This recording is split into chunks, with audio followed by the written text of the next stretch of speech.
కరెక్టేనా? రాంగా? Yes, sir. Yes, sir. Very nice, very nice. So ఈ సెషన్లో మరికొన్ని రెమెడీస్ మనం డిస్కస్ చేసుకుంటాం. సో అందులో ముఖ్యంగా ఒక రేర్ రెమెడీ, చాలా మంచి పొటెన్షియల్ ఉన్నటువంటి రెమెడీ ఇవాళ డిస్కస్ చేసుకుందాం అలాంగ్ విత్ దీస్ థింగ్స్. ఇది మనకి ఎక్కడ టెక్స్ట్లో కానీ బయట ఎక్కడ ఎవరి రెమెడీ, కానీ ఈ రెమెడీ చాలా చాలా ముఖ్యం. అదే oleum jecoris aselli, cod liver oil potentised.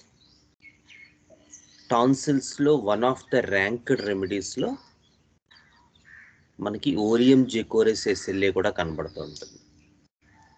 ఎలా అండి మరి వీడిని గుర్తుపట్టడం? ఓలియం జెకోరిస్ ఎస్ఎల్ఏ వాళ్ళని ఎలా గుర్తుపట్టడం? వీళ్ళు బాగా చిన్నతనం నుంచి కూడా ఎప్పుడు వేడిగా ఉంటూ ఉంటుంది వీళ్ళ ఒళ్ళు.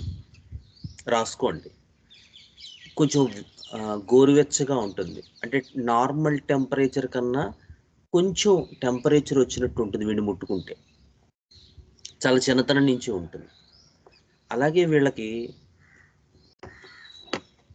కొంచెం పెద్ద వయసు కనుక వస్తే వీళ్ళు ఆరిపోతూ ఉంటారు. పిల్లలు ఇమాసియేషన్ అంటారు. పిల్లలు ఆరిపోతూ ఉంటారు. ఆల్రెడీ గ్రోత్ ఉంటే ఓకే, గ్రోత్ తగ్గిపోతుంది, లేదా గ్రోత్ లేదని కూడా అసలు గ్రోత్ రాదు పిల్లల్లో.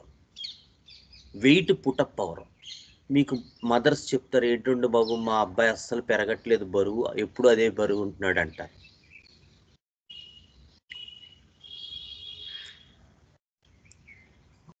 చాలా చాలా ముఖ్యం ఈ ఓలియం జెకోరిస్ ఎస్ఎల్ఏ.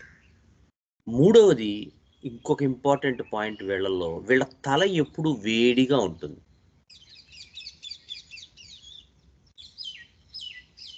తల వేడిగా ఉంటుంది ఎప్పుడు కూడా.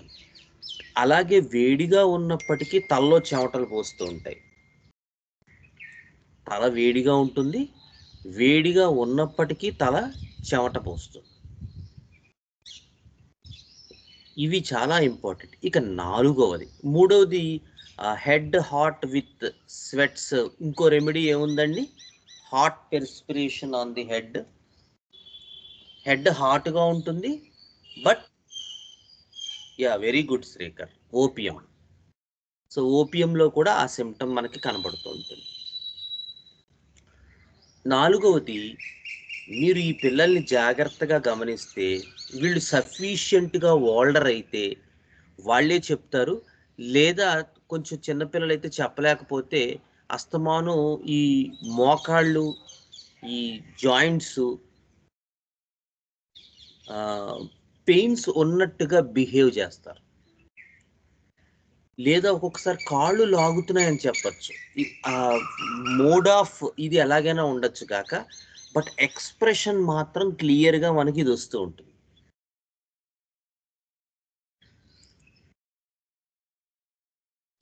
ఇవి ఓలియం జెకోరిస్ ఎస్ఎల్ఏకి చాలా చాలా చాలా ఇంపార్టెంట్ సిమ్టమ్స్,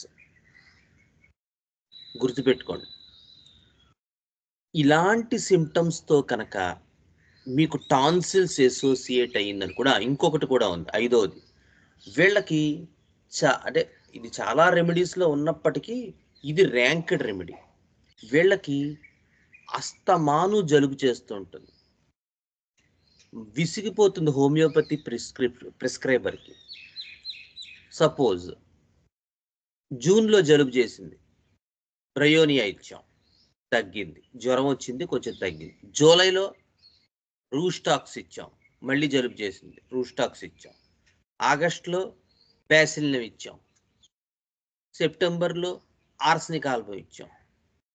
ఎవరైతే ఈ హోమియోపతిక్ ఫిజిషియన్ ఉన్నారో వీళ్ళని ఫాలో అయ్యేవాళ్ళు, వాళ్ళ కేస్ షీట్ చూస్తే వీడికి భయం వేస్తుంది. ఎందుకంటే ప్రతి రెమెడీ ఇంచుమించుగా ఇండికేట్ అయిపోతూ ఉంటుంది వీడికి. ఏదో ఒక అక్యూట్ కండిషన్ వస్తుంది, ఏదో ఒక రెమెడీ వేయాల్సి వస్తుంది. అది చూసి వీడి గుండె గుబేయమంటూ ఉంటుంది, ఏదో సరైన హోమియోపతి అయితే. వాడికి అర్థం కాదు ఏం జరుగుతుంది, ఏమిట్రా బాబు ఇన్ని మందులు వేస్తున్నావు అనిపిస్తుంది. ఎందుకంటే వీడికి ప్రతిసారి ప్రతి నెల ఏదో ఒకటి వస్తూనే ఉంటుంది. అచ్చు ట్యూబర్క్యులినం వాళ్ళది. వెంటనే మీ అందరికీ డౌట్ వస్తుంది, అయితే ఎలాగండి ట్యూబర్క్యులినము వీడు ఒకేలా ఉంటే ఎలా పసిగట్టడం, వీళ్ళిద్దరిని డిఫరెన్షియేషన్ ఎలా చేయటం అని. ట్యూబర్క్యులినంలో వీటితో పాటు కొంత డిస్ట్రక్టివ్ టెండెన్సీ ఉంటుంది. మనం చెప్పుకుంటాం ట్యూబర్క్యులినం, కానీ ఈ పిల్లలు చాలా లాసిట్యూడ్గా ఉంటారు, చాలా అలిసిపోయినట్టుగా ఉంటారు. పాపం వాళ్ళకి పెద్ద యాక్టివ్గా ఉండరు వాళ్ళు. ట్యూబర్క్యులినం వాళ్ళు ఇవన్నీ ఉండి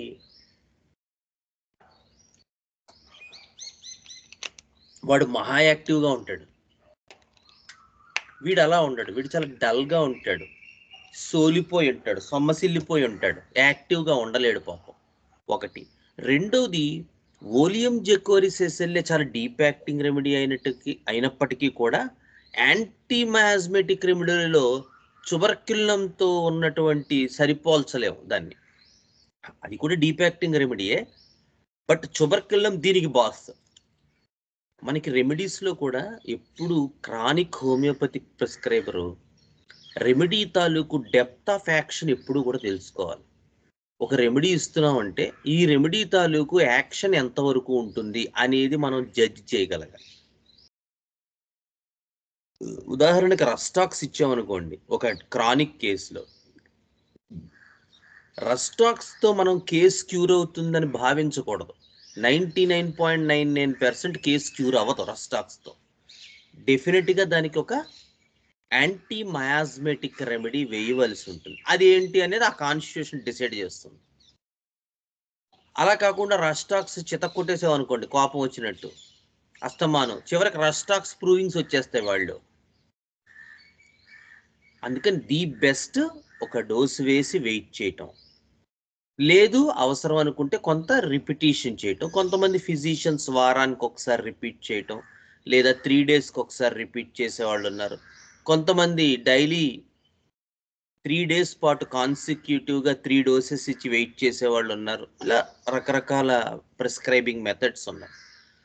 సో ఏ మెథడ్లోనైనా ఏంటంటే మనం రెమెడీ తాలూకు యాక్షన్ని ఖచ్చితంగా జడ్జ్ చేయగలగాలి.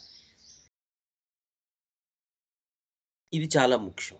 సో అలాంటి వాటిల్లో మనకి ఓలియం జెకోరిసెసెల్లే 99 కేసెస్ క్యూర్ చేసినప్పటికీ కొద్ది కేసుల్లో వీడికి ఫాలో అప్గా ట్యూబర్క్యులినం కూడా ఇండికేట్ అయ్యే రకం ఉంటుంది, ఈవెన్ దో మెంటల్ సిమ్టమ్స్ ఉండకపోయినా. అంటే నా ఎక్స్పీరియన్స్లో నాకు 1 లేదా 2 సార్లు ఓలియం జెకోరిస్ తర్వాత ట్యూబర్క్యులినం ఇండికేట్ అయింది. చాలా వన్స్ ఆర్ ట్వైస్. మిగతా కేసుల్లో ఒక 7-8 కేసుల దాకా నేను ఓలియం జెకోరిసెసెల్లే ఇచ్చాను. అసలు వండర్ఫుల్ రిజల్ట్. వెయిట్ పుటప్ అవ్వడం కానీ, ఎపిటైట్ డెవలప్ అవ్వడం కానీ, ఆ ట్యూబర్క్యులర్ టెండెన్సీని కట్ చేయడం కానీ అద్భుతంగా పనిచేసేటువంటి రెమెడీ. ఇంకొకటి మర్చిపోయాను, వీళ్ళల్లో ఎప్పుడు ముక్కు చీదిన పచ్చగా వస్తుంటుంది, పసుపు పచ్చగా, ఎల్లోయిష్గా డిశ్చార్జ్. ఏమిటా బాబు ఎప్పుడు జలుబు తగ్గదా అంటారు వీడిని చూసి అందరూ. అంత జలుబు ఉంటుంది వీడికి. ఆ జలుబు కూడా వైటిష్గా ఉండదు, కెటార్, ఎల్లోయిష్ కెటార్ ఉంటుంది వీళ్ళకి. సో ఈ టోటాలిటీని మీ మైండ్లో పిక్చరైజ్ చేసుకోండి. ఎలా ఉంటాడు ఓలియం జెకోరిసెసెల్లేవాడు అని. వీడు అండర్ వెయిట్ ఉంటాడు, ఆకలి ఉండదు, తక్కువగా ఉంటుంది, గ్లాండ్స్ అన్ని వాపు ఉంటాయి.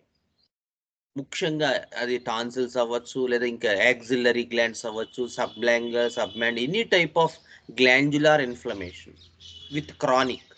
అలాగే రొమాటిజం క్రానిక్గా ఉంటుంది. రొమాటిజం అంటే కీళ్ళవాతం అనుకోకండి, ఏదో ఒక విధానంలో కాళ్ళు పీకడం, కాళ్ళు లాగడం ఒక్కొక్కసారి, లేదా అస్తమాను జాయింట్స్. ఒకరోజు కాస్త 7-8 సంవత్సరాల పిల్లవాడు ఫుట్బాల్ ఆడొచ్చాడు, ఇంటికి వచ్చేసరికి మోకాళ్ళు పట్టేస్తాయి వాడికి. వాళ్ళ అమ్మ అంటుంది, ఎందుకురా ఇంత సన్నగా ఉన్నావు, సరిగ్గా తినవు, అయినా కూడా వెళ్ళి ఫుట్బాల్ ఆడావు, ఇప్పుడు చూడు కీళ్ళ నొప్పులు వచ్చాయి నీకు అంటుంది వాళ్ళమ్మ. అలా ఉంటుంది వీళ్ళల్లో. ఈ ఓలియం జెకోరిసెసెల్లే అనేది చాలా రేర్. బయట మనకి ఎక్కడా కూడా ఈ రెమెడీ గురించి ఇన్ఫర్మేషన్ సమంగా లేదు. జాగ్రత్తగా నోట్ చేసుకోండి.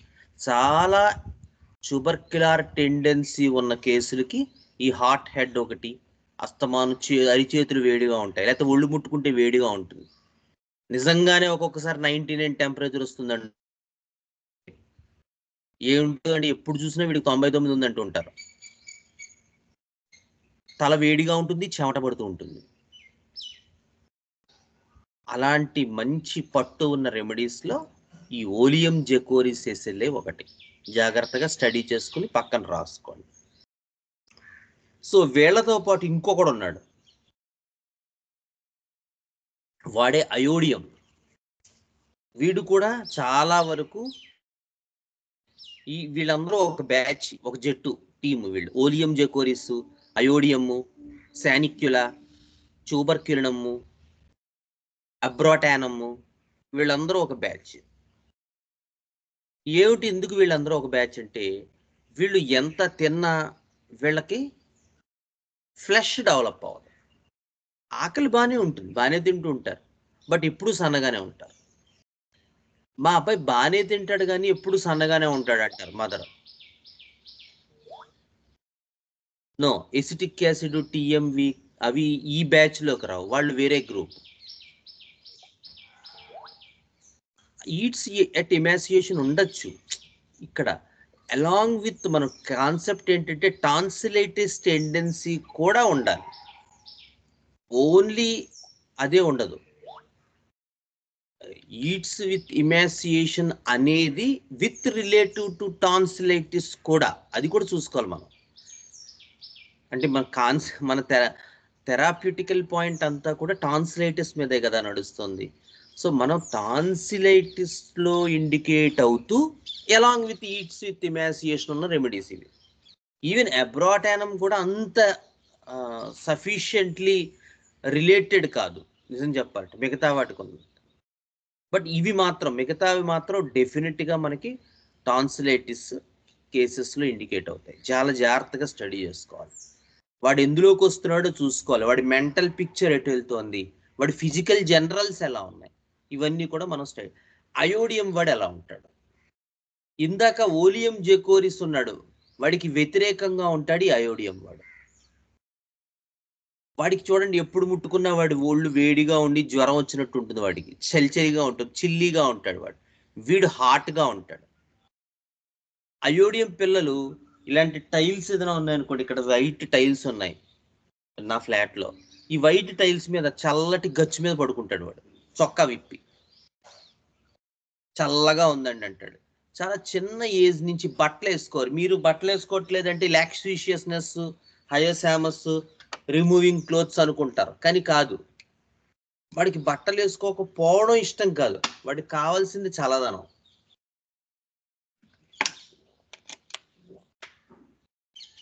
ఒక్కొక్కసారి మన ప్రిజుడిస్ మనల్ని హర్ట్ చేస్తుంది.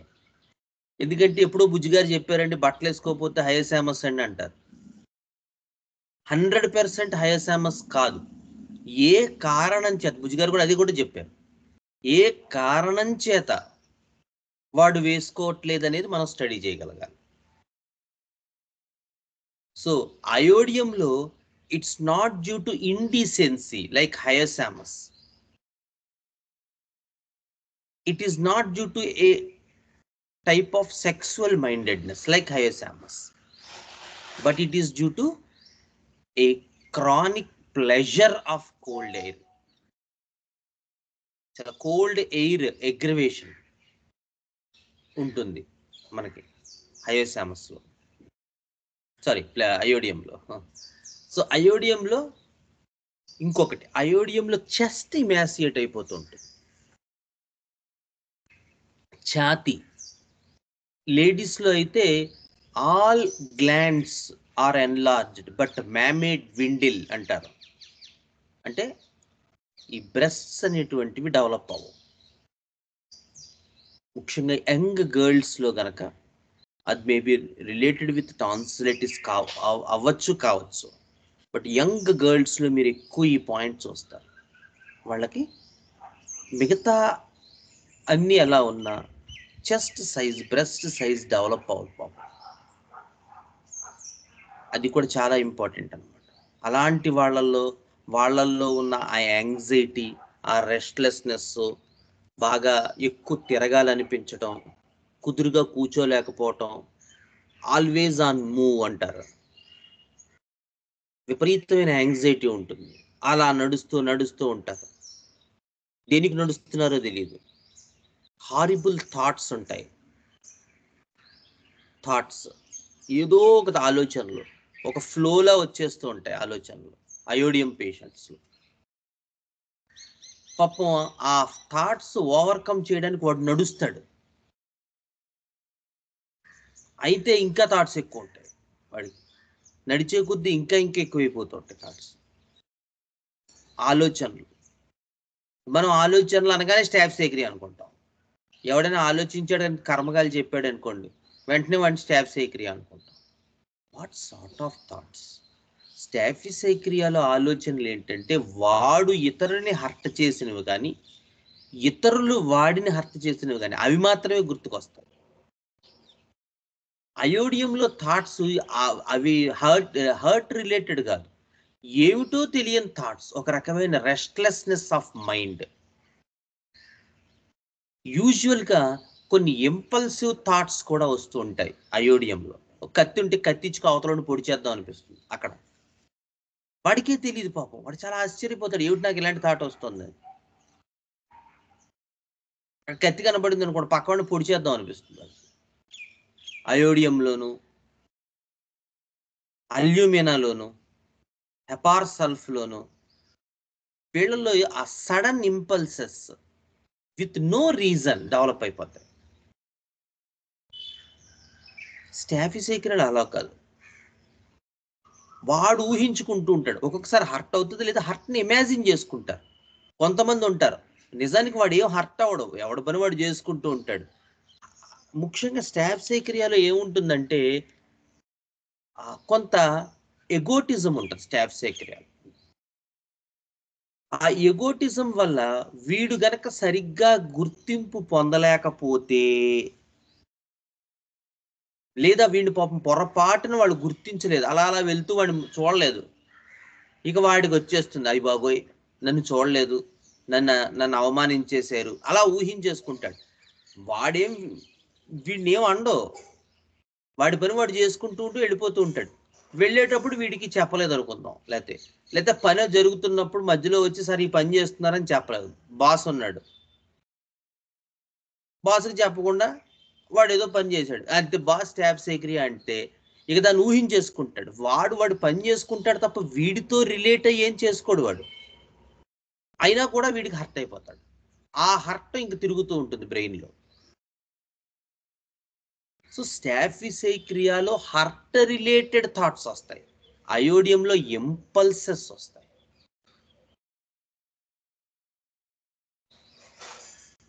Next cold weather, heart patient, desire cold weather, sudden impulses. Along with boys లో అయితే చెస్ట్ ఎమాసియేషన్ ఉంటుంది, మిగతా గ్లాండ్స్ ఎన్లార్జ్ అయినప్పటికీ. అలాగే మ్యామేడ్ dwindle అయిపోతాయి గర్ల్స్ లో అయితే, ముఖ్యంగా యంగ్ గర్ల్స్ లో మీరు చూస్తారు ఇది. Next ravenous appetite with loss of flesh, అది మనం ఫస్టే చెప్పుకున్నాం. ఇవి ఈ టోటాలిటీ మీరు గుర్తుపెట్టుకోవాలి అయోడియంలో. సో అయోడియంలో ఎలా ఉంటారు, హార్ట్ పేషెంట్స్, టాన్సిల్స్ వాచ్ ఉంటాయి. ఇవి క్రానిక్ గా ఇండికేట్ అవుతుంది. అక్యూట్ లో అయోడియం 99% ఇండికేట్ అవ్వదు, క్రానిక్ గానే ఇండికేట్ అవుతుంది. సో చూస్తే టాన్సిల్స్ వాచ్ ఉంటాయి, పేషెంట్ ఏమో హాట్ గా ఉంటాడు. కోల్డ్ వెదర్ డిజైర్స్, చల్లటి గచ్చుల మీద పడుకుంటాడు, చల్లటి గాలిలో తిరగడం అంటే ఇష్టం, ఆరు బయట కూర్చుంటూ ఉంటాడు గాలి తగలాలని. అలాగే చాలా ఇంపల్సివ్ గా, యాక్టివ్ గా, ఎజైల్ గా ఉంటారు వీళ్ళు. తెలియని రెస్ట్లెస్నెస్ వీళ్ళని హాంట్ చేస్తూ ఉంటుంది. ఓకే ఓకేనా, నెక్స్ట్ రెమెడీకి వెళ్దామా. పిక్చరైజ్ అయ్యిందా మీకు totality? Okay sir. Yeah. So next remedy వీటిల్లో, అందుకని ఓలియం జకోరిస్ ఒకటి, అయోడియం ఒకటి చాలా డిఫరెంట్గా కాంట్రాస్టింగ్గా ఉంటాయి, అందుకని ఆ రెండు కలిసి చెప్పుకున్నాం మనం. నెక్స్ట్ వీళ్ళల్లో ఇంకో ఇంపార్టెంట్ రెమెడీ ఉంది, ఇది కూడా ఆఫెన్ మనం అశ్రద్ధ చేసేటువంటి రెమెడీ, గుర్తుండదు ఎక్కువ మందికి. అదే శాంగునేరియా. ఇదేమిటండి శాంగునేరియా, నేను ఎక్కడా వినలేదు అనుకోకూడదు. శాంగునేరియా కూడా కొంచెం టాన్సిల్స్ కేసులో భలే పనిచేస్తుంది. అఫ్ కోర్స్ శాంగునేరియాలో అంత న్యూరాలజిక్ ఎఫెక్షన్స్ ఎక్కువ ఉంటాయి, గ్లాండ్యులార్ ఎఫెక్షన్స్ కన్నా ప్రూవింగ్స్లో కూడా అలాగే వచ్చాయి. బట్ కొన్ని గ్రూప్ ఆఫ్ కేసెస్లో, ఎక్యూట్ కేసెస్లో మనకి శాంగునేరియా హెల్ప్ చేస్తుంది. ఏమిటా కేసులు? ముఖ్యంగా వీళ్ళల్లో మెర్క్ ప్రోటో అయోడ్ వాళ్ళలాగా, లైకోపోడియం వాళ్ళలాగా శాంగునేరియా వాడికి మీరు గొంతును ఎగ్జామిన్ చేస్తే, జలుబు చేస్తే గొంతు కనుక చూస్తే రైట్ సైడే టాన్సిల్ వాచ్ ఉంటుంది, లెఫ్ట్ బాగుంటుంది.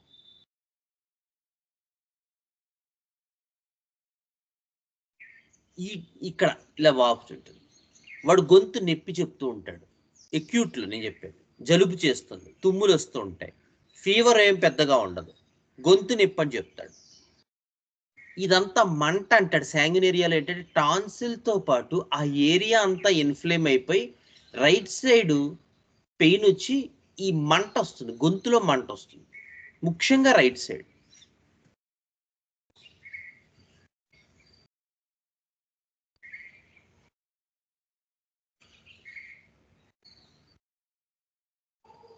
వీటితో పాటు వాడికి వేడివి తీసుకుంటే, వేడి పాలు కానీ వేడి నీళ్లు కానీ ఏదైనా తాగాడు అనుకోండి, వాడికి పెయిన్ అగ్రివేట్ అయిపోతుంది. మనం ఇంకో రెమెడీ చెప్పుకున్నాం, ఏమిటది?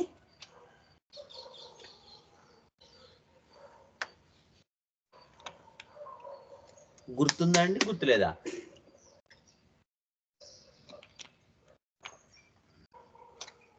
జయకుమార్ గారు డౌట్ కూడా అడిగారు.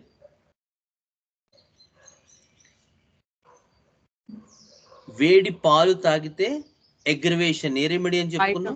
ఫైటోలెక్క. Phytolacca. Very good, very good argument. So phytolacca వీడికి వేడివి పాలని కాదు, వేడి నీళ్లు తాగినా, నీళ్లు కొంచెం వేడిగా ఉంటే వీడికి పెయిన్ ఎక్కువైపోతుంది. మిగతావన్నీ బాగానే ఉంటాయి, చాలా రెమెడీస్లో ఉన్నట్టే, కానీ రైట్ సైడ్ మాత్రం వేడి స్పెసిఫిక్. సో ఇది గుర్తుపెట్టుకోవాలి, రైట్ సైడ్ టాన్సిలే వాచ్ ఉండడం,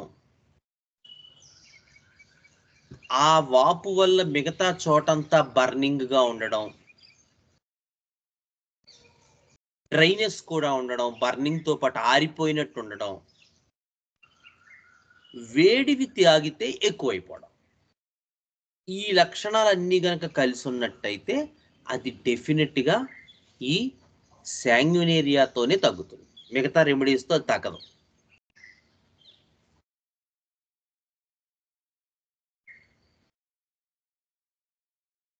సో శాంగ్యునేరియా అంటే ఓన్లీ అక్యూట్ కండిషన్ రెమెడీ, ఇది క్రానిక్ మాత్రం పనిచేయదు ఈ రెమెడీ, అది గుర్తుపెట్టుకోండి.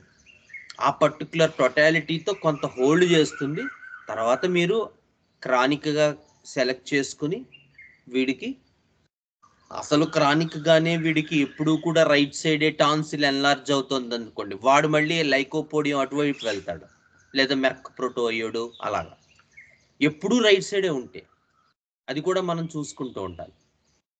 సో అక్యూట్గా ఈ రెమెడీ హెల్ప్ చేసినప్పటికీ క్రానిక్గా మాత్రం మిగతావి మనం జాగ్రత్తగా స్టడీ చేసుకోవాలి. నెక్స్ట్ ఈ గ్రూప్లో మనకి టాన్సిలైటిస్లో మనకి ఇండికేట్ అయ్యే రెమెడీ సెపియా. ఇదేమిటండి సెపియా కూడా ఇండికేట్ అవుతుందా అనొచ్చు మీరు. సెపియా టాన్సిల్స్లో ఇండికేట్ అవుతుందా?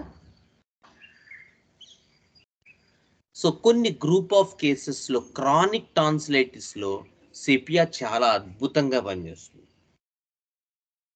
ఏమిటండి సెపియా ఇండికేషన్స్? ఇది ఎక్యూట్గా హెల్ప్ చేయదు, క్రానిక్గా మాత్రమే హెల్ప్ చేస్తుంది. సో ఎక్యూట్లో మనకి ఏ బ్యాసిలినమో లేదా బెలడోనానో లేదా హెపార్ సల్ఫో ఇండికేట్ అయ్యి ఆ తర్వాత ఇంక అక్కడి నుంచి ఏమి కేసు ముందుకు వెళ్ళట్లేదు అనుకోండి, అప్పుడు మనం క్రానిక్గా స్టడీ చేసుకుని వాడి తాలూకు మెంటల్స్, ఫిజికల్ జనరల్స్, పర్టిక్యులర్స్ అన్నీ రాసుకుని రెమెడీ సెలెక్ట్ చేయాలి. సో అలాంటి కండిషన్స్లో ఎలా పట్టుకోవాలంటే సెపియా కాన్స్టిట్యూషన్ని వీడికి ఎప్పుడూ టాన్సిల్స్ వాచ్ ఉంటాయి. ఎక్యూట్లో టాన్సిల్స్ వాపు రావడం ఒకటి, వాడికి జలుబు చేయటం, దగ్గు రావటం, జ్వరం రావటం, దానివల్ల టాన్సిల్స్ డెవలప్ అవటం, అది ఓకే. బట్ దాంతోపాటు క్రానిక్గా మ్యూకస్ డెవలప్ అవుతుంది. అందుకని వాళ్ళలో స్లాష్మో ఉంటుందన్నమాట. సెపియాలో అస్తమాను హాక్ అంటూ ఉంటాడు. అస్తమాను మామూలుగా మిగతా కండిషన్స్లో కూడా హాకింగ్ అప్ మ్యూకస్ ఉంటుంది ఫ్లమ్ ఫార్మేషన్లో, కానీ టాన్సిలైటిస్లో కూడా హాకింగ్ అప్ మ్యూకస్, ముఖ్యంగా చిన్నపిల్లల్లో అంటుంటాడు వాడు. చిన్నపిల్లల్లో మీరు నమ్మరు, నేను ఒక కేసులో వేశాను కాబట్టి చెప్తున్నాను. అస్తమాను శ్లాష్మం కదిలించుకుంటూ ఉంటాడు గొంతులో. సఫిషియెంట్లీ వాల్డర్ అయితే వాడు ఆ కఫం బయటికి నోట్లోకి తెచ్చుకుని ఉమ్ముతూ ఉంటాడు. Sepia constitution. దీంతో పాటు మన లైకోపోడియంలో చెప్పుకున్నట్టు మిగతా సిబ్లింగ్స్తో వీడికి లైకోపోడియంలో ఏం చెప్పుకున్నా, మిగతా సిబ్లింగ్స్తో ఎలా ఉంటారు వాళ్ళు?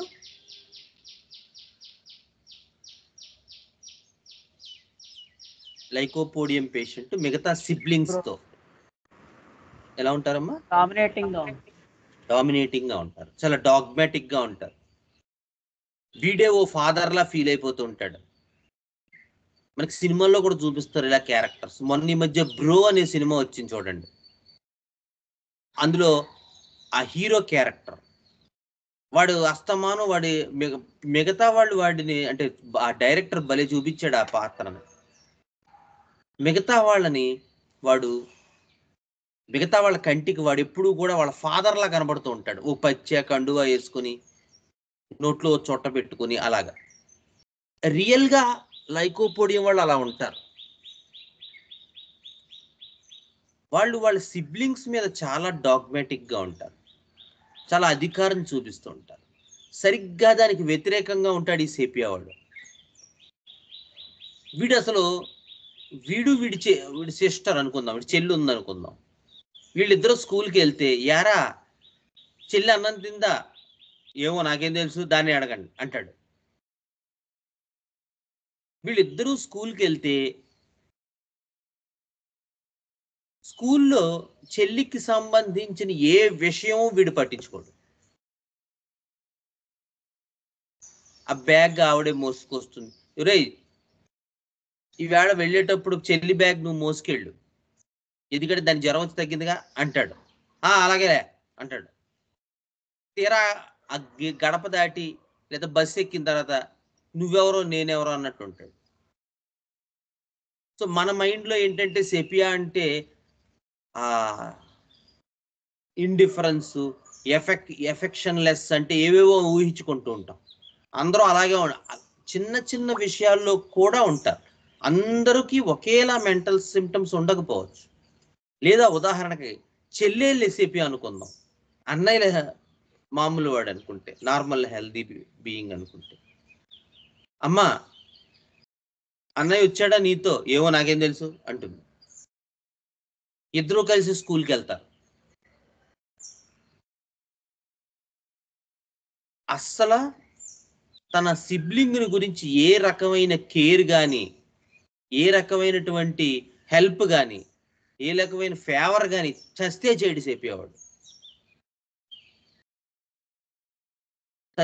తల్లి మదర్ గనక చెప్తే, మదర్ ఫిజిషియన్తో, హోమియోపతి డాక్టర్తో అంటుంది, ఏమిటోనండి మా పిల్లలు వాళ్ళిద్దరి మధ్య సరైనటువంటి సఖ్యత లేదు అంటుంది. ఏమ్మా ఏమైంది? సఖ్యత లేదంటే సఖ్యత లేదని రాసేసుకోకూడదు కేస్ షీట్లో. అసలు ఏమైంది?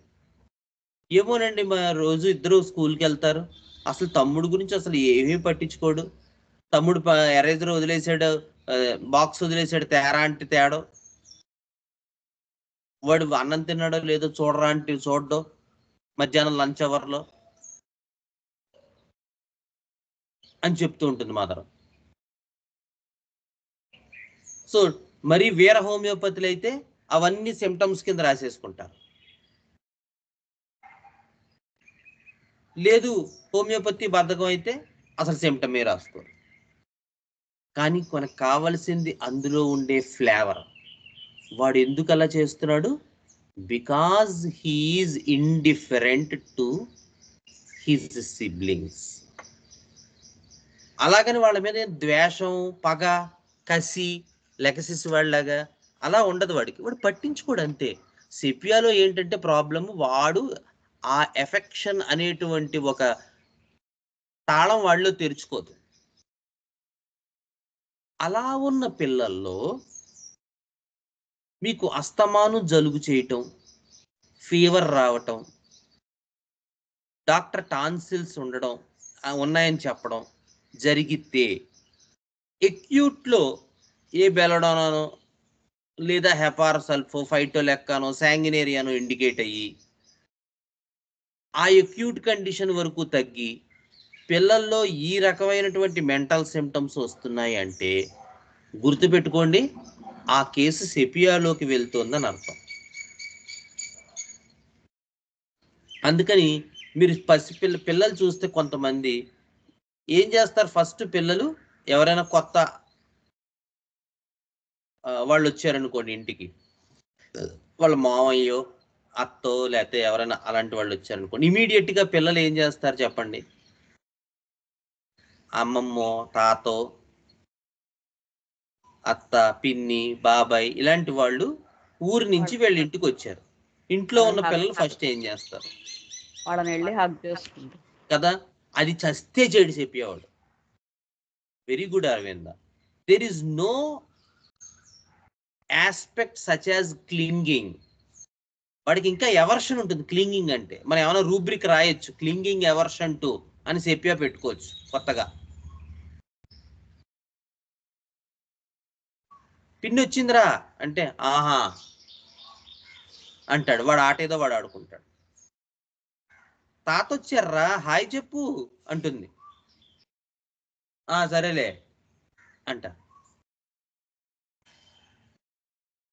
వాళ్ళు ఆ లేయర్ తెరుచుకోదు అసలు, తెరుచుకుంటే క్లోజ్ అయిపోతుంది. జాగ్రత్తగా అబ్జర్వ్ చేయాలి.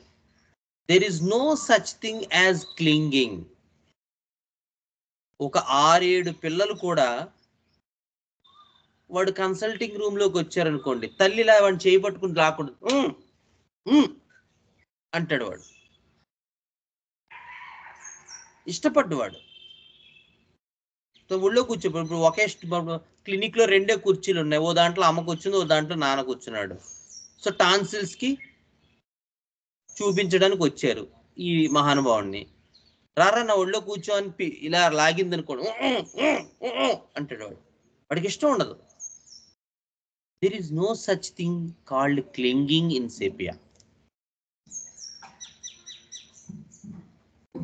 ఆ ఆప్యాయత, అనురాగం, ప్రేమ అనేటువంటి ఆ ద్వారాలు తెరుచుకోవాళ్ళు, క్లోజ్ అయిపోయి ఉంటాయి.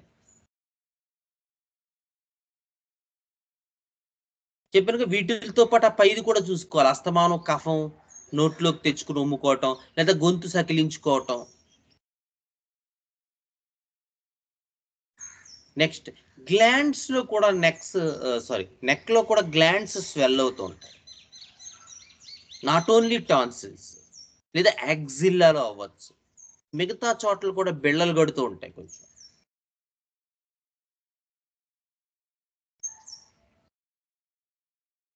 సో క్రానిక్ సెపియా వాళ్ళు ఆప్యాయతలు ఉండవు చాలా చిన్న ఏజ్ నుంచి కూడా.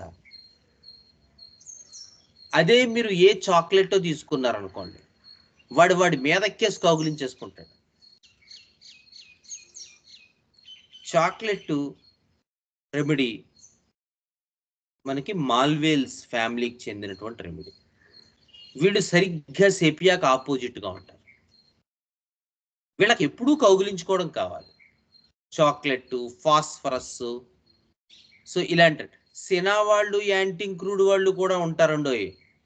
వీళ్ళకి కూడా ఇష్టం ఉండదు, కానీ వీళ్ళకి ఆప్యాయత అనురాగం కాదు, దాని చేత ఎవర్షన్ కాదు వీళ్ళకి. సినావాడు కూడా వెళ్ళడం, వాడికి తిక్క, ఒక రకమైన క్రాంకీనెస్. మళ్ళీ వాడికి అటెన్షన్ ఇవ్వకపోతే సినావాడికి కోపం వస్తుందండి. సెపియాలో కోపం రాదు, ఎందుకంటే వాడు కంప్లీట్గా ఇండిఫరెంట్గా ఉంటాడు.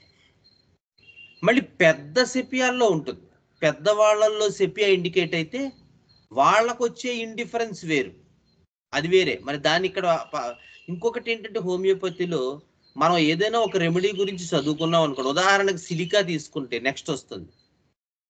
సిలికాలో మనం చాలా కేసుల్లో చూసినట్టు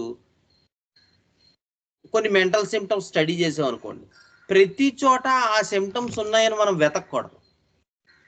మొత్తం ఆ పిక్చర్ అంతా ప్రతి చోటకి ఏదో బాక్స్ లా క్యారీ అవ్వదు. ఉదాహరణకి స్టేజ్ ఫియర్ అని ఉంది అనుకుందాం, ఎగ్జాంపుల్. అసలు చిన్నపిల్లలు స్టేజ్ ఎక్కితే కాబట్టి ఫియర్ ఉండడానికి.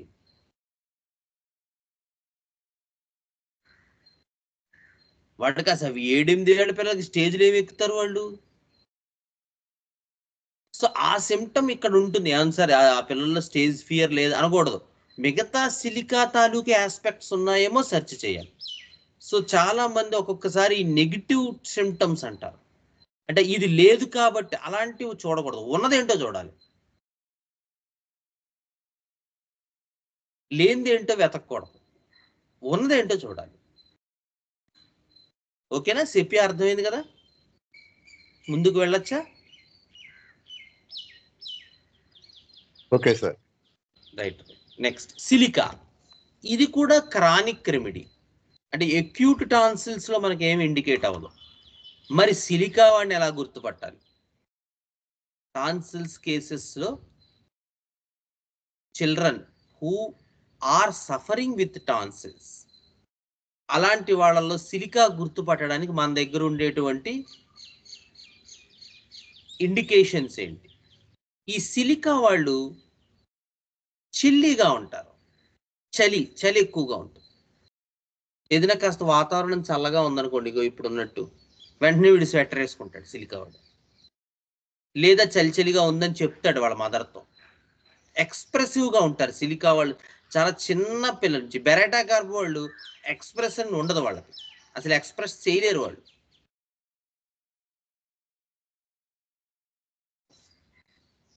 టైలరు బెరెటా కార్బ్ సిలికా కంపేర్ చేశారు, ఎంఎల్ టైలర్. సో ఆవిడ ఏం చెప్తుందంటే, బెరెటా కార్బ్లో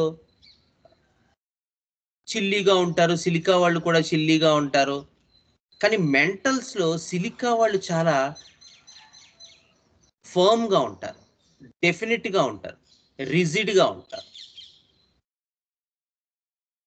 బెరెటా కార్బ్ వాళ్ళు చాలా డిపెండెంట్గా ఉంటారు,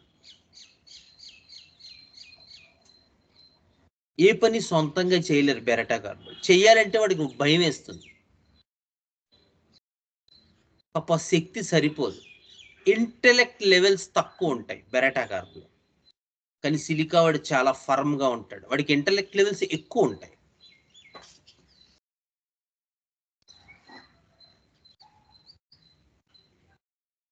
ఇంకా సిలికాలో వాడు డిఫెక్టివ్ ఎసిమిలేషన్ అంటారు చాలా చోట్ల, అంటే వీడికి అస్తమానం మోషన్స్ అవ్వడం, లేకపోతే చిన్న ఏజ్ నుంచి కూడా తిన్నది వంట పట్టదు, అది సిలికాలో. దానివల్ల ఏమవుతుందంటే వాడి బాడీ డెవలప్ అవ్వదు. వీడు 7 ఏళ్ళు పిల్లాడు సన్నగా ఉంటాడు, కానీ తల బాగా లావుగా ఉంటుంది. నువ్వేమవుతావురా? నేను కార్డియాలజిస్ట్ అవుతాను అంటాడు అందరితోనూ. నేను cardiologist, I'm going to be A cardiologist అంటాడు. చాలా ఫర్మ్గా ఉంటారు సిలికా వాళ్ళు. వాడికి ఏం కావాలో వాడికి చిన్నప్పటి నుంచి తెలుసు, కానీ వాడి తిన్న తిండి మాత్రం అవును. అందుకని వీడి ఫిజియోగ్నోమీ అంటారు. వీడు ఎలా ఉంటాయంటే, వాడి బాడీ అంతా బాగా థిన్గా ఉంటుంది, సన్నగా ఉంటాడు, తల ఏమో లావుగా ఉంటుంది. ఈవెన్ అబ్డామిన్ కూడా కొంచెం లావుగానే ఉంటుంది, కానీ కాళ్ళు, చేతులు, చెస్ట్ రీజన్ చాలా సన్నగా ఉంటాయి. దాంతోపాటు చెప్పాను ఇందాక, మోషన్స్ అస్తమానం ఏదో ఒక మోషన్స్, ఎసిమిలేషన్ ఉండదు. డిఫెక్టివ్ ఎసిమిలేషన్ అంటారు, రాసుకోండి.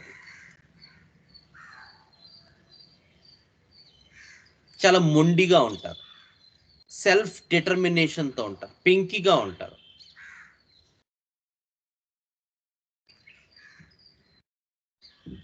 చాలా చిన్న ఏజ్ నుంచి వీళ్ళు చాలా సెల్ఫ్ విల్డ్ అంటారు. సెల్ఫ్ విల్డ్ చిల్డ్రన్ అంటారు, మీరు టెక్స్ట్లో చదివితే ఉంటుంది.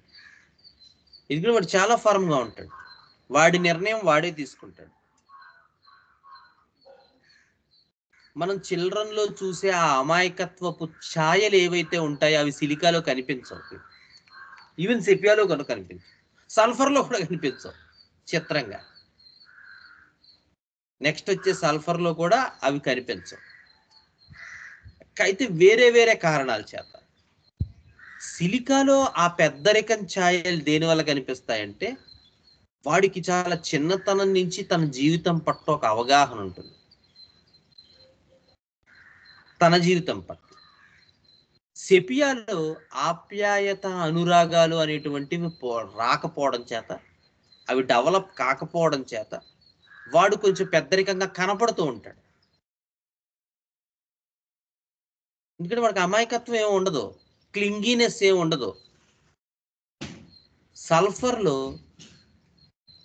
ఒక రకమైన అహం, ఈగో, నాకు అన్నీ తెలుసు, వాదన, థీరైజింగ్. చెల్లెందుకే చేయదు అని నాకే చెప్తా,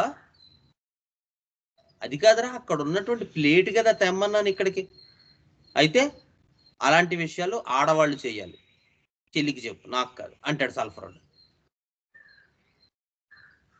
ఇవి మనం వింటాం, నిత్య జీవితంలో చూస్తాం, కానీ అవి సిమ్టమ్స్ అని మనకు తెలియదు. ఎందుకంటే మన మైండ్ ఏంటంటే కేస్ టేకింగ్ రాస్తున్నప్పుడు మాత్రమే మనం హోమియోపతి డాక్టర్స్ అనుకుంటాం. విదురు కూడా చాలాసార్లు చెప్పాను మీకు, we are selected as homeopathy doctors. ఎంతమందిలో మనమే ఎందుకున్నాం? ఇంతమంది ఉన్నా, 77 మంది ఉన్నా ఎందుకు ఆ 8 మందో 10 మందోనే ఎందుకు వస్తున్నాం? Because we are selected. మా గురువుగారు ఎప్పుడైతే చెప్పారు, నీకు మంచిది కానిదేది నీ దగ్గరికి రాదు, కానీ అది మంచిదని నీకు తెలియాలి కదా. దాన్ని కూడా ఇప్పుడు చాలా మంది ఇంతకుముందు రెగ్యులర్గా వచ్చేవాళ్ళు కూడా మానేస్తున్నారు. దాన్ని వదులుకోవటం మన అమాయకత్వం అని చెప్పేవారు. ఏదైతే గాడ్ గిఫ్టెడ్గా వచ్చిందో దాన్ని వదలకూడదు మనం. ఎందుకంటే అది పంపించేటప్పుడే వీడు సెలెక్టెడ్ అని చెప్పి మన దగ్గరికి పంపించాడు. ఇక సానబెట్టుకోవటం, పాలిష్ చేసుకోవటం, రుద్దుకోవటం అవి మన చేతుల్లో ఉంటాయి. మనం అవునన్నా కాదన్నా we are selected to be as homeopaths and we should do such things. దానికి సానబెట్టుకుని పాలిష్ చేసుకుని మనమే తయారు చేసుకోవటం అనేటువంటిది ఎవరి చేతుల్లో వాడుకుంటాం. సో సల్ఫర్లో ఈగో ఉంటుంది. ఇందాక చెప్పినట్టు మేల్ డామినెంట్ అంటాడు, లేకపోతే మగాళ్ళు అలాంటి పనులు చేయరంటాడు. ఏది వీడు తెచ్చే ప్లేటు. చిన్నప్పుడు నేను చెప్తున్నా, చిన్నతనం నేను చెప్తున్నా. అలాగే ప్రతిదానికి వాదన వేస్తాడు. నాన్న వస్తున్నారు కాస్త గేట్ తీ అంటే, నేనే ఎప్పుడు తీయాలా, మీరిద్దరు ఉన్నారుగా అంటాడు. లేదా నువ్వు తీసుకో అంటాడు. ఏం చేస్తున్నావురా నువ్వు, పోనీ చదువుకుంటున్నావా, టీవీ చూస్తూ ఉంటాడు వాడు.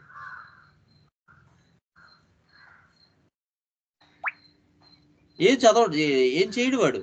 వాడేం దాన్ని ఏమంటారు, అమోఘమైన పని ఏం చేస్తూ ఉంటాడు. స్టిల్ వాళ్ళు ఆ టైప్ ఆఫ్ డాగ్మాటిక్ నేచర్ ఉంటుంది sulphur.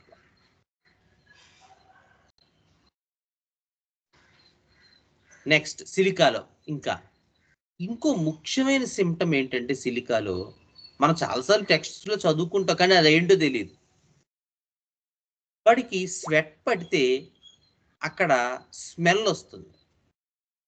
Offensive sweat from head or offensive sweat from feet అంటారు. ఆర్ యాక్సిల్లా అంటారు. చాలా దుర్వాసన వస్తూ ఉంటుంది వాడు. ఒక్కొక్కసారి గుర్తుపెట్టుకోండి, ఏ రకమైన స్వెట్ లేకపోయినా కూడా తల వాసన వస్తుంది, లేదా చంకల వాసన వస్తాయి, బాగా అఫెన్సివ్గా ఉంటాయి. వాడు పక్కన కూర్చోలేరు మిగతా పిల్లలు.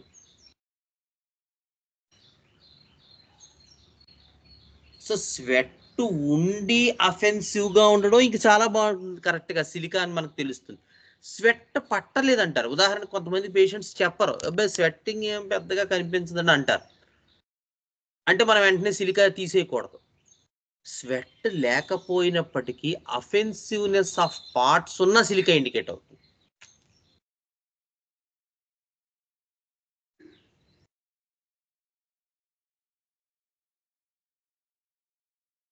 ఇదొకటి. నెక్స్ట్, ఈ టోటాలిటీ కనుక మీరు బాగా పట్టుకోగలిగితే, ఆ chilliness, self willed, defiant nature, obstinate, defective assimilation, offensive discharge or without discharge అఫెన్సివ్నెస్తో పాటు టాన్సిల్స్ కూడా ఉన్నాయి. ఏదో ఎక్యూట్ రెమెడీ వేస్తున్నాం, కొంత ఇంప్రూవ్మెంట్, హెపార్సల్ఫ్ వేసాం బాగుంది, మెర్క్సాల్ వేసాం బాగుంది, కానీ టాన్సిల్స్ పూర్తిగా క్యూర్ అవ్వట్లేదు. అప్పుడు మనం మళ్ళీ మధ్యలో మెర్క్సాల్ వేసాం, తర్వాత హెపార్ వేసి మళ్ళీ సిలికా వేయచ్చు. మెర్క్ సిలికా ఎనిమికల్స్, అందుకని మెర్క్సాల్ తర్వాత సిలికా వేయకూడదు, మధ్యలో హెపార్ వేయాలి. వాడు వాళ్ళిద్దరికి కృష్ణుడిలాగా అనమాట, కౌరవులకి పాండవులకి ఇద్దరికీ కావాల్సిన వాడు. సో మధ్యలో మళ్ళీ హెపార్ సల్ఫ్ ఒక డోసు వేసుకుని అప్పుడు మళ్ళీ మనం సిలికా వాడాల్సి. నెక్స్ట్, అర్థమైంది కదండి?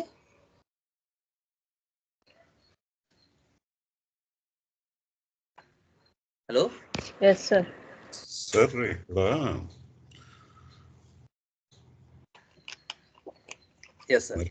మెర్క్సాల్ తర్వాత సిలికా అంటున్నారు కదా sir, but comparatively merc sol is a king of syphilitic nature కదా సార్, అండ్ డీప్ యాక్టింగ్.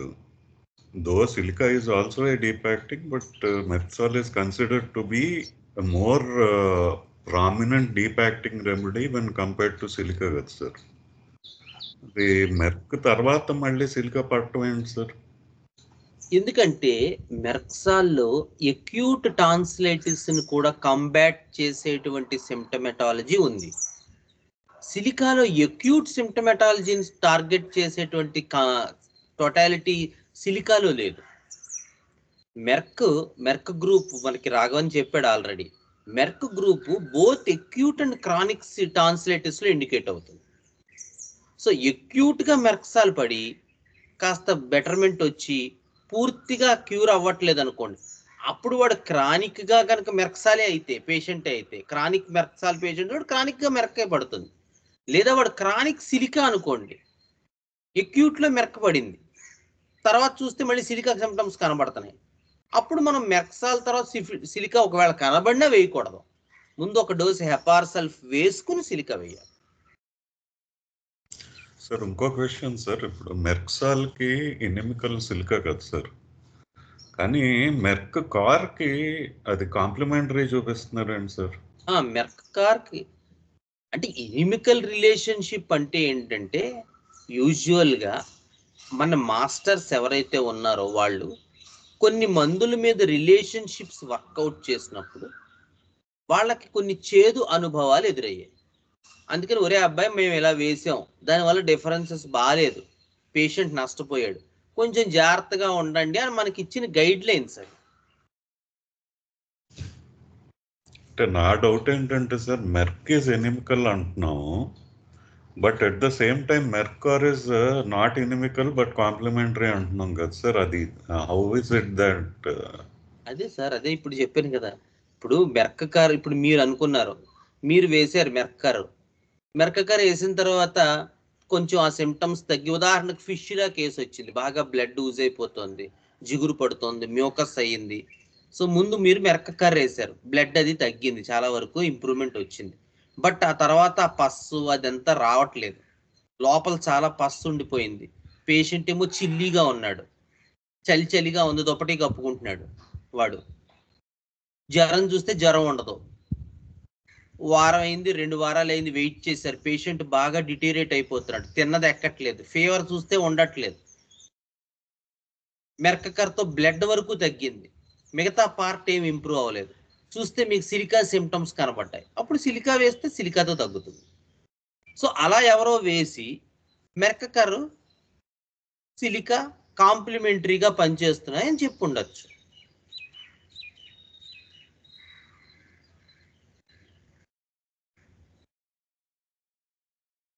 ఓకేనా? ఓకే. సో మనకి అలా ఎవరైనా గైడ్ లైన్స్ ఇస్తే అది మీరు కూడా రాయొచ్చు. అదే చెప్తున్నాను నేను. మనకి కెంట్ లెస్ రైటింగ్స్ క్లియర్గా ఇచ్చారు ఆ పాయింట్. అయితే మనం ఏంటంటే ఇచ్చినవి చేయటమే మనకి ఇంకా సరిగ్గా చేతకట్లేదు. సో ఇంకా మనం కొత్తవి ఎప్పుడు చేస్తామో తెలియదు. సో మనం ప్రతిదీ ఒక ఎక్స్పీరియన్స్గా తీసుకుని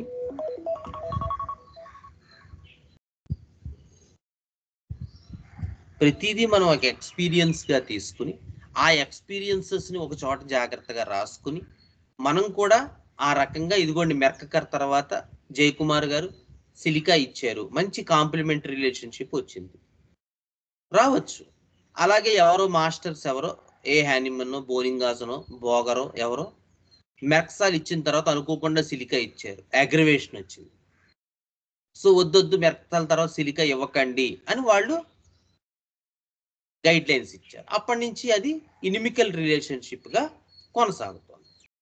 it's all about past work అన్నమాట, where they found something useful and they noted it down and they transferred that wisdom to the next generation. ఓకేనా?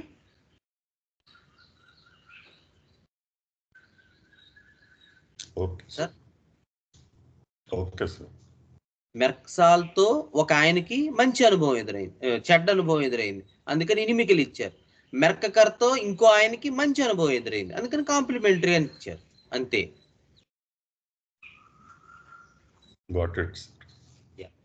Next sulphur. ఇందాక కొంత చెప్పుకున్నాం సల్ఫర్లో ఎలా ఉంటారు పిల్లలని. వీళ్ళు రెస్ట్లెస్, థీరైజింగ్ ఉంటుంది. వీళ్ళతో పాటు ఇంకొకటి కూడా ఉంటుంది, బర్నింగ్. సల్ఫర్లో మంట, అరిచేతులు అరికాళ్ళు మంటలు అంటాడు సల్ఫర్ వాడు. చాలా చిన్న ఏజ్ నుంచి వీళ్ళలో మంటలు డెవలప్ అవుతుంటాయి. ప్రతిదీ విమర్శిస్తూ ఉంటాడు. వాడెందుకు చేశాడు, వాడు చేయకూడదా అంటాడు. వీడు ఏజ్ చూస్తే 8 ఏళ్ళు, వీళ్ళైతే వీడు పాలిటిక్స్ మాట్లాడతాడు, ఎందుకు జగన్ అలా చేశాడు ఇలా చేశాడు అని, ఏదో వాడికి తెలిసిన నాలెడ్జ్లో అలా ప్రతి వాళ్ళని విమర్శిస్తూ ఉంటాడు. సల్ఫర్ కిడ్ ఉన్నాడు అనుకోండి ఇంట్లో, వాడితో మేనేజ్ చేయటం పేరెంటేజ్కి ఎంత తలనొప్పిగా ఉంటుంది అంటే అంత తలనొప్పిగా ఉంటుంది. కానీ వీడు చూబర్ కిరణంలా డిస్ట్రక్టివ్ కాదు. చూబర్ కిరణం అనుకో, మీరు బొమ్మ పట్టుకొస్తే సాయంత్రానికి ఆ బొమ్మ విరిగిపోతుంది. అదే క్యాల్కేరియా కార్బ్లో బొమ్మ పట్టుకొస్తే జాగ్రత్తగా వెళ్ళి లోపల దాచేసుకుంటాడు, ఎవరికి ఇవ్వడం. బొమ్మ కామన్ అందరికి. లేదా సల్ఫర్ వాడు ఏమంటాడంటే, బొమ్మలతో ఆడుకునే వయసు దాటింది నాకు అంటాడు. పాపం వాళ్ళ నాన్న ఎక్కడికో వెళ్ళి బొమ్మ తీసుకొస్తాడు, బొమ్మలతో ఆడుకునే వయసు అన్నది అంటాడు సల్ఫర్ వాడు. ఎంత ఏజ్ అంటే 10 ఏళ్ళు లేదా 9 ఏళ్ళు ఇలా ఉంటుంది. నేను చాలా ఎదిగిపోయాను, నేను చాలా అడల్ట్ అయిపోయాను అనే ఫీలింగ్ ఉంటుందండి సల్ఫర్లో. లెకసిస్లో కూడా ఉంటుంది, సల్ఫర్లో కూడా ఉంటుంది. లెకసిస్లో చాలా చిన్న ఏజ్లో వాళ్ళు ఏం చేస్తారంటే గడ్డలు మీసాలు రావడానికి వాళ్ళ నాన్న రేజర్ ఇచ్చుకుని వాళ్ళు గీరుకుంటూ ఉంటారు. తొందరగా గడ్డం మీసం వచ్చి తను బాగా కనబడాలి అని అలా ఉంటుంది లెక్సిస్లో. క్రానిక్ లెక్సిస్ చిల్డ్రన్ వాళ్ళు ఓల్డర్గా కనబడాలనుకుంటారు, ఎందుకంటే they want to be powerful. బ్యాక్గ్రౌండ్లో వాళ్ళకి ఏంటంటే దే ఆర్ ఇంజస్టిస్డ్ అనేటువంటి ఐడియా ఉంటుంది. నాకు అన్యాయం చేయబడుతున్నాను నేను, అందుకని నేను పెద్దవాడిని అయిపోవాలని చెప్పి బాత్రూంలో ఉన్న గడ్డం రేజర్ తీసుకుని వాడి మేసాలు గడ్డాలు గీరుకుంటూ ఉంటాడు. తొందరగా గడ్డం వచ్చి తను చాలా పవర్ఫుల్ గా కనపడాలని.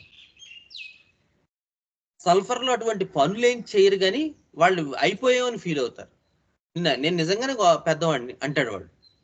రే పిల్ల నువ్వు ఇలా ఆడుకో, నీకేం పెద్దలతో కూర్చుని పనులేంటి, ఎందుకు నేను ఎప్పుడో పెద్దవాడిని అయిపోయాను అంటాడు. లేదా ఈ పెళ్లిళ్ళలోని ప్యాకెట్లది ఆడుతూ ఉంటారు మహానుభావులు కొంతమంది. పిల్లలు వస్తే పాపం నువ్వు ఇక్కడ కూర్చోకూడదు వెళ్ళంటే నేను చూస్తాను, ఏమైంది, ఈ ప్యాకల గురించి తెలుసుకోకూడదా, అది కూడా ఒక ఆటే. అసలు ఈ మధ్య ఒలింపిక్స్ లో కూడా ప్యాకలు పెడదాం అనుకుంటున్నారు అంటాడు వీడేదో తెలిసినట్టు. సో సల్ఫర్ లో వాదనలు చాలా విచిత్రంగా ఉంటాయి, చాలా సరదాగా ఉంటాయి సల్ఫర్ కిడ్తో డీల్ చేస్తే. మీకు అంటే మీకు ఈ యాంగిల్ తెలిస్తే, లేదా ఇరిటేట్ అయిపోయి వాడితో దెబ్బలాడుకుంటారు. కానీ వాడు ఎందుకు అలా చేస్తుంటాడంటే వాడికి బ్యాక్గ్రౌండ్ లో నేను చాలా గొప్పవాడిని అనే ఫీలింగ్. సో అలాంటి క్రానిక్ మెంటల్ సిమ్టమ్స్ ఉండి వాడికి అస్తమానం జలుబు చేసి వాడికి టాన్సిల్స్ ఉన్నాయని గనక డయాగ్నోస్ చేసి మీ దగ్గరికి తీసుకొస్తే ఫస్ట్ వాడు ఏం చెప్తాడంటే లోపలికి రాగానే, తగ్గుతుందంటారా టాన్సిల్స్ అంటాడు వాడే మనకి. ఎరా చెప్పు డాక్టర్ గారికి నీ సిమ్టమ్స్ అంటే, టాన్సిల్స్ తగ్గుతాయండి హోమియోపతిలో అంటాడు వాడు. మీరు ఆశ్చర్యపోతారు, ఇదేంటి వీడు ఇలా జనరల్ గా పేరెంట్స్ మాట్లాడతారు కదా, మా పిల్లోడికి పిల్లకి తగ్గుతాయండి టాన్సిల్స్ అని. వీడే అడిగేస్తూ ఉంటాడు, నాకు టాన్సిల్స్ తగ్గుతాయంటారా, మంచి మందులు ఉన్నాయి హోమియోపతిలో అంటాడు సల్ఫర్లో. లేదా మీరు చేస్తున్న వర్క్ ఏదో ఉంటుంది, మీరు ఇలా స్కేల్తో కొట్టుకున్నారనుకోండి, ఆ పెన్ను బ్లూ బ్లాక్ అనే గ్రీన్ రెడ్ లేవు మీ దగ్గర కదా, చూశాను నేను అంటాడు. చాలా క్రిటికల్గా ఉంటారు సెల్ఫ్. పెద్దవాళ్ళలో అయితే ఇంకా ఎక్కువ ఉంటుంది, పిల్లల్లో కూడా ప్రతి దాన్ని విమర్శిస్తూ ఉంటారు. మీరు ఏ పని చేయండి సల్ఫర్ వాడిని సంతృప్తిపరచలేరు. ఏమంటే పొద్దున్నే లేచి 6 గంటలకు శ్రీకాంత్ గారు క్లాసులు చెప్తున్నారు అన్నాడు అనుకోండి, వాడి దగ్గర చెప్తే అంటే 6ంటికి కాదు 5ంటికి చెప్తే గొప్ప అంటాడు. అలా ఎగ్జాంపుల్ మీరు ఏది చెయ్యండి సల్ఫర్ని మాత్రం మీరు సంతృప్తి పరచలేరు. మీరు విమర్శలు ఎదుర్కోవాల్సి వస్తూనే ఉంటుంది వాడి దగ్గర నుంచి. నెక్స్ట్ ఇంకొకడు ఉన్నాడు, వీడి వాడు సల్ఫర్ అయోడ్, వీడి తమ్ముడు. సల్ఫర్ అయోడ్లో ఏంటంటే ఒకే ఒక ఇంపార్టెంట్ సిమ్టమ్ ఉంది దాంట్లో. వాడు టాన్సిల్స్ ఉంటాయి కానీ దానివల్ల వాడికి ఏమి ఎఫెక్ట్ కనిపించదు. వాడికి జలుబులు రావు, దగ్గులు రావు, జ్వరాలు రావు, ఏవి రావు, ఎప్పుడైనా వస్తే రావచ్చు ఎప్పుడైనా, కానీ థ్రోట్ పెయిన్ ఉండదు, ఏమి ఉండదు. చూస్తే టాన్సిల్స్ ఉంటాయి, ఇంతలా ఉంటాయి టాన్సిల్స్. ఏమయ్యా దీనివల్ల నాకేం ప్రాబ్లం లేదండి దానివల్ల అంటాడు. గొంతు నొప్పి ఉండదు, గొంతు మంట ఉండదు, ఏముండదు. అలాగే యూజువల్గా సల్ఫర్ అయోడ్లో యూజువల్గా 99% కేసెస్లో ఈ టాన్సిలైటిస్తో పాటు ఏదో ఒక స్కిన్ ఇన్ఫెక్షన్స్ ఉంటాయి. యాకినియను, లేదా డిస్కలరేషన్, మచ్చలుగా రావడమనో,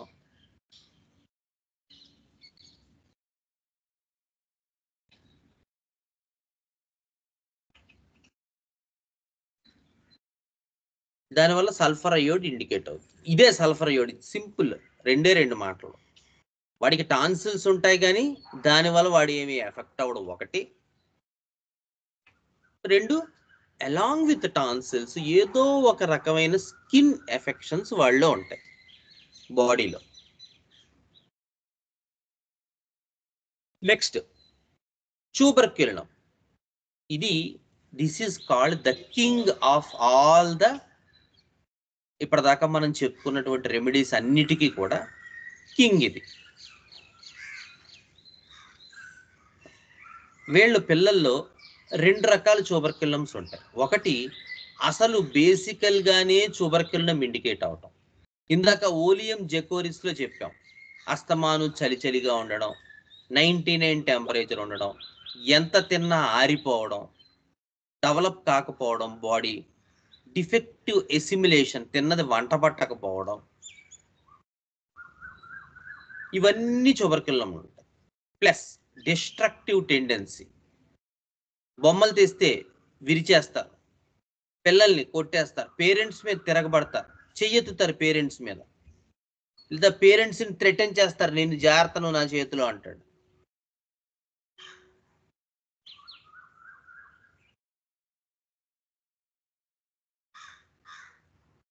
ఇంకా సల్ఫర్లో మనం చెప్పుకున్నాం కదా, థీరైజింగ్, వాదన, అది ఓన్లీ థీరీ మాటల వరకే ఉంటుంది. ట్యూబర్కల్లో యాక్షన్ కూడా ఉంటుంది.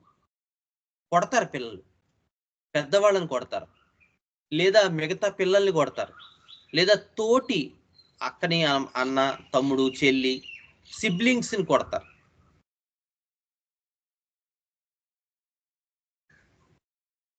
ఏది కుదురుగా ఉండడు, ఆల్వేస్ చేంజింగ్ రిలేషన్షిప్స్.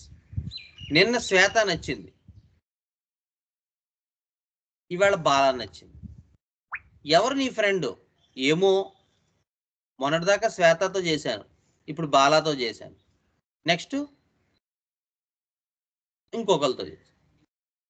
అందుకనే మాస్టర్ గారు ట్యూబర్కులంని ఈ జనరేషన్కి చాలా ఇంపార్టెంట్ రెమెడీగా ప్రకటించారు. ఎందుకంటే they doesn't have that tendency to stick on అయితే వాడు సఫకేట్ అయిపోతాడు. మీరు ట్యూబర్కులం పేషెంట్ కూర్చోరా అని ఇలా లాగుతూ ఉంటాడు పేరెంట్, నేను బయటికి వెళ్ళిపోతాను అంటాడు. అందుకని ఆటిజం కేసెస్లో కూడా ట్యూబర్కులం ఇండికేట్ అవుతుంది ఎక్కువ. వాడిని గనక మీరు ఒక చోట కూర్చోపెట్టారంటే వాడు సఫకేట్ అయిపోతాడు, వాడు ఊపిరాడదు.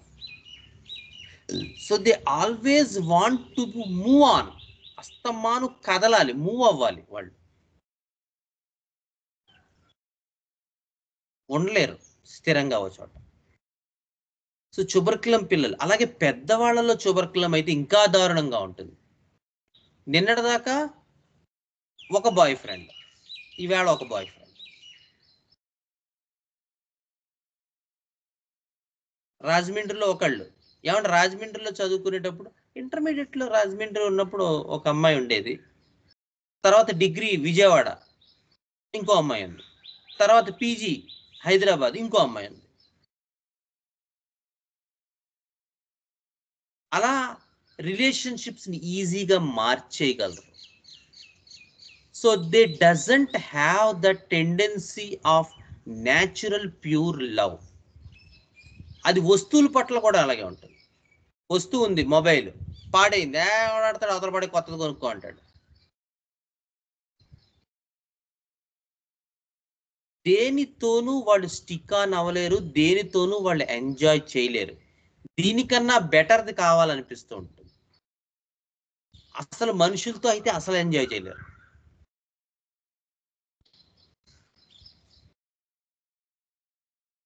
అందుకని ఇంకోటి ఎవడో నచ్చుతాడు, కొన్ని రోజులు అయ్యాక మళ్ళీ వీడిని వదిలేసి వాడి దగ్గరికి వెళ్తాడు, జెంట్స్ అయితే, లేదు లేడీస్ అయినా. సో ఆ ఆస్పెక్ట్ కొంచెం పెద్దవి అయితే ఉంటుంది. చిన్నపిల్లలు వస్తువుల పట్ల ఉంటుంది. కారు ఓ వారం రోజులు 10 రోజులు తెగాడేస్తాడు, కారుతో విరిచేస్తాడు, అవతల పడేస్తాడు. ఈసారి బస్సు లేదా ఫ్లేవర్ ఇంకో బొమ్మతో ఆడుకుంటాడు. అలాగే ఇంకో చిత్రం ఏంటంటే, అదే క్యాల్కేరియా కార్బోర్డ్కు మీకు ఏరోప్లేన్ బొమ్మ కొనిచ్చారనుకోండి, వాడికి ఆ బొమ్మ పోతే ఎంత బాధ అనిపిస్తుందో పాపం. ఆ రోజంతా వాడు చాలా ట్యూబర్కులం వాడికి బొమ్మ పోవడం కాదు, ఆడే విరిచేస్తాడు దాన్ని. ఆ హార్ట్ అనేది వాల్వ్ ఓపెన్ అవ్వదు వాడికి, ట్యూబర్కులం వాడికి. అలాంటి పిల్లల్లో గనక మీరు టాన్సిల్స్ చూస్తే డైరెక్ట్ గా ఈ మెంటల్స్ అన్ని ఉంటే క్రానిక్ గా ట్యూబర్కులం డైరెక్ట్ గా వేసేయచ్చు. ఇది ఒక పద్ధతి. రెండో పద్ధతి, ఇందాక చెప్పినట్టు అక్యూట్ కండిషన్స్ లో కొన్ని రెమెడీస్ ఇండికేట్ అయ్యాయి. బెరటాకార్ ఇండికేట్ అయింది, లేదా బెలడోనా ఇండికేట్ అయింది, హెపార్సల్ఫ్ ఇండికేట్ అయింది, ఫైకుటోలక్క ఇండికేట్, బ్యాసిలినా ఇండికేట్ అయింది. ఇండికేట్ అయ్యి ఓ 2-3 నెలల్లో ఆ రెమెడీస్ తో బాగానే ఇంప్రూవ్మెంట్, ఆ తర్వాత ఫర్దర్ గా రావట్లేదు. ఇంకా అప్పుడు మాత్రం వెంటనే మనం ట్యూబర్కులం వేయాలి. సో ఐదర్ అలా అయినా ట్యూబర్కులం వేయచ్చు, ఇది ఇలా అయినా ట్యూబర్కులం వేయచ్చు. డైరెక్ట్ గా ట్యూబర్కులం ఇండికేట్ అవ్వచ్చు ఒక్కొక్కసారి, లేదా అక్యూట్ శాటిలైట్స్ ఏదైనా పడి దాని తర్వాత ట్యూబర్కులం మెంటల్స్ కనబడితే అప్పుడు మళ్ళీ ట్యూబర్కులం వేయచ్చు, అలా కూడా వేయచ్చు. సో అడ్మినిస్ట్రేషన్ ఏ రకంగానైనా చేయొచ్చు. 2-3 రకాలు ఉంటాయి. ఇవి ఒక 2 రకాలు అందులో. ఓకేనా? Okay sir. సో ఇక్కడతో మనకి టాన్సిలైటిస్ రిలేటెడ్ రెమెడీస్ మొత్తం మనం. మీరు అడగచ్చు, ఏమండి ఇవేనా ఇంకేమైనా లేవా అని. ఇంకా ఏమైనా కూడా ఉండొచ్చండోయ్. అందుకని ఇవే టాన్సిలైటిస్ రెమెడీ అని నేను చెప్పట్లేదు. యూజువల్గా ఎక్కువ శాతం కేసులు వీటిల్లోకి రావచ్చు. సో అవుట్ ఆఫ్ బాక్స్ కేసులు ఎప్పుడు వస్తూనే ఉంటాయి. సో అవి కూడా మనం చూసుకుని ఆ మెంటల్స్ కనుక సరిపోయి, ఆ ఫిజికల్ జనరల్స్ సరిపోయి, ఆ మొడాలిటీస్ సరిపోయి, ఆ పర్టికులర్ సిమ్టమ్స్ సరిపోతే ఆ రెమెడీయే టాన్సిల్స్ కూడా ఇండికేట్ అవుతుంది. ఓకేనా? So Okay, any sir. Doubts regarding today's session?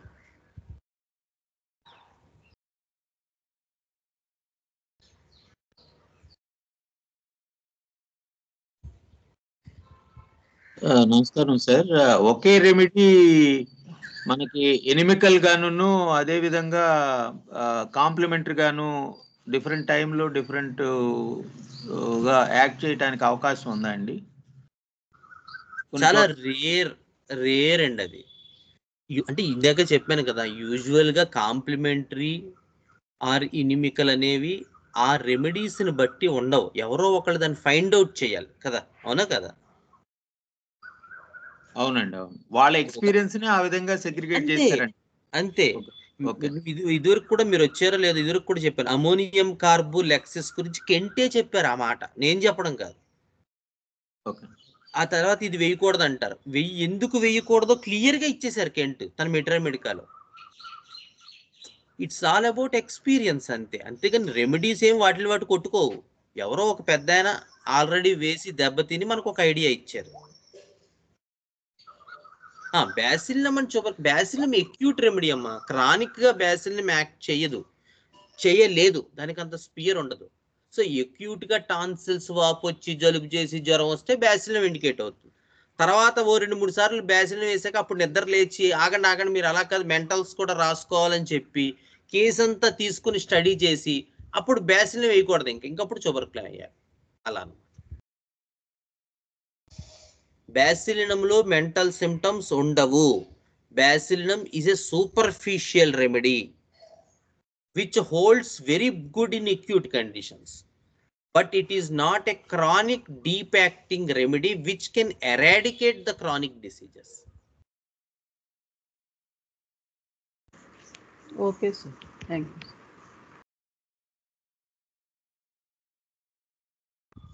Nageswari గారు ఏమైనా ఉన్నాయా?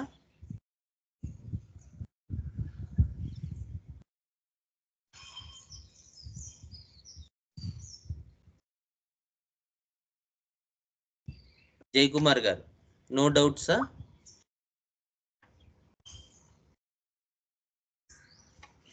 ప్రస్తుతానికి ఏం లేదు సార్. ఓకే, మళ్ళీ ఒకసారి వినండి. ఏదైనా డౌట్స్ ఉంటే నెక్స్ట్ సెషన్ లోనే అడగండి. ఓకే, అలా కాదు సార్. అదే ఆల్రెడీ మనం డిస్కస్ చేసుకున్న పాయింటే. చెప్పండి. అదే సార్, కాంప్లిమెంటరీ అండ్ ఎనిమికల్ అనేది.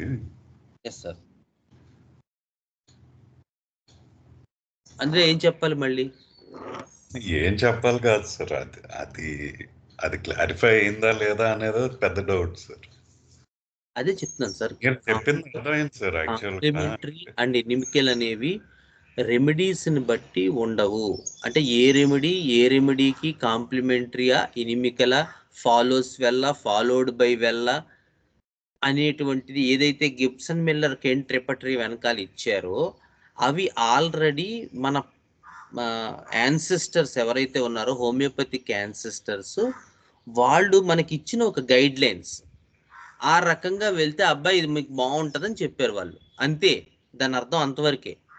సో అది మీరు కూడా చేయొచ్చు. ఇప్పుడు మీరు కొన్ని రెమెడీస్ వేసి, ఇప్పుడు ఉదాహరణ కొత్తగా వచ్చింది, ఇందాక బ్యాసిలినం ఉంది, అది నిజానికి బ్యాసిలినం తర్వాత ట్యూబర్క్యులం అని అక్కడ ఎక్కడా లేదు.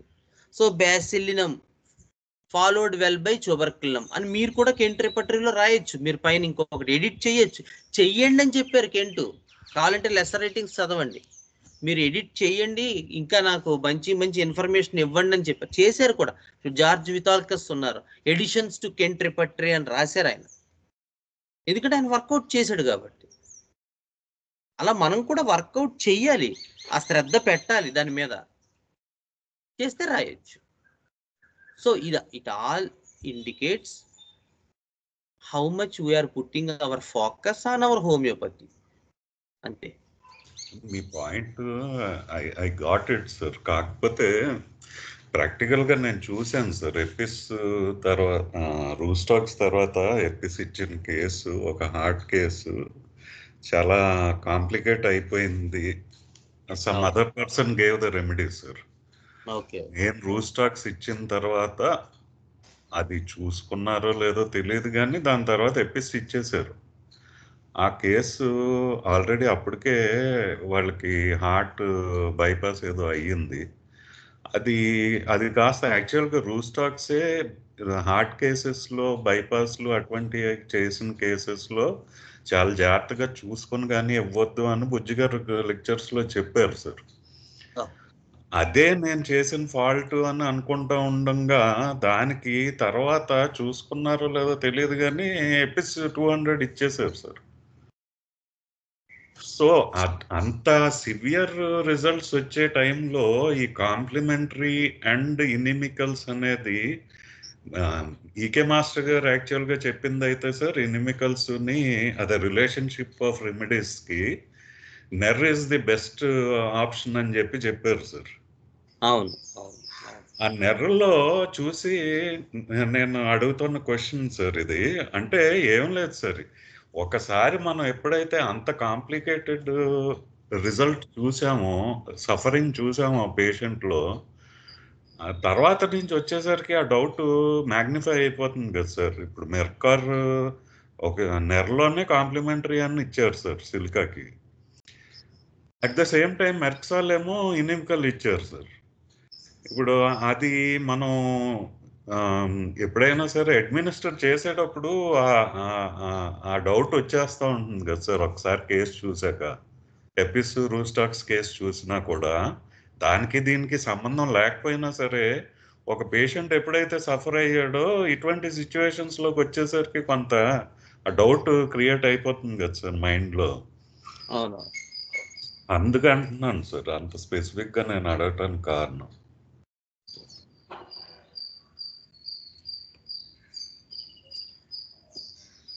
Okay. So any other doubts, or shall we terminate today's session?